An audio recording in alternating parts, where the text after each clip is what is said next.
Lie. I told him he was insane, that people would find out, that he was just making things worse for himself.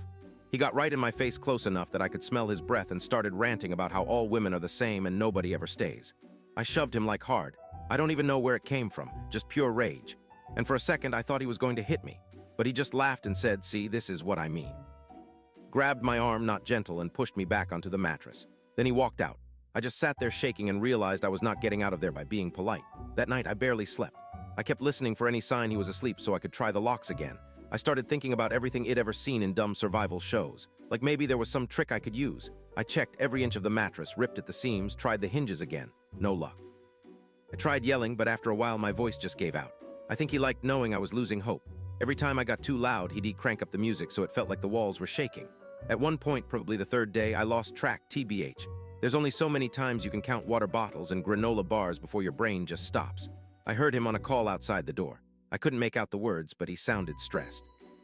Kept repeating my name over and over and then went silent. I started to think maybe someone was looking for me after all. Later that day, he brought me a hoodie from my own bag. He tossed it in and said, "You're cold, right? You should be grateful." I almost threw it back at him, but I kept it. I started to wonder if he was getting scared. He looked rough, like he hadn't slept, and his hands were shaking a little. On what I think was the fourth day, I finally snapped. I waited until he came in to check the locks, and I just went for it. I threw the water bottle at his head. It bounced off, didn't even leave a mark, but it was enough to piss him off.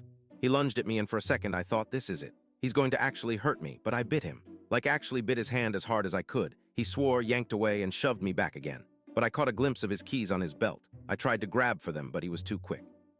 He started screaming at me, not even words, just pure rage, and then stormed out. I heard him pacing outside, kicking the wall. I sat on the mattress and I sat on the mattress and the wall. I sat on the mattress and tried to calm myself down, but my hands wouldn't stop shaking. I kept thinking if I could just get those keys, maybe I could make a run for it. But then what? No shoes, no phone, no idea where I even was if I ran out there. Would I even know which way was the road? And what if he caught me? I started listening real close after that, trying to figure out his routine. He'd get up early, leave the cabin for a while, probably to get supplies. I kept hoping he'd just drive away and not come back, but no such luck. I heard a car once way off in the distance, but by the time I started screaming, they were long gone. Every time I thought about just giving up, I'd get so mad my whole body would go tense again. The next day, he tried to play nice again. He brought me a sandwich, said he'd made it up special. I was so hungry I didn't even care anymore. I ate it. He started talking about how things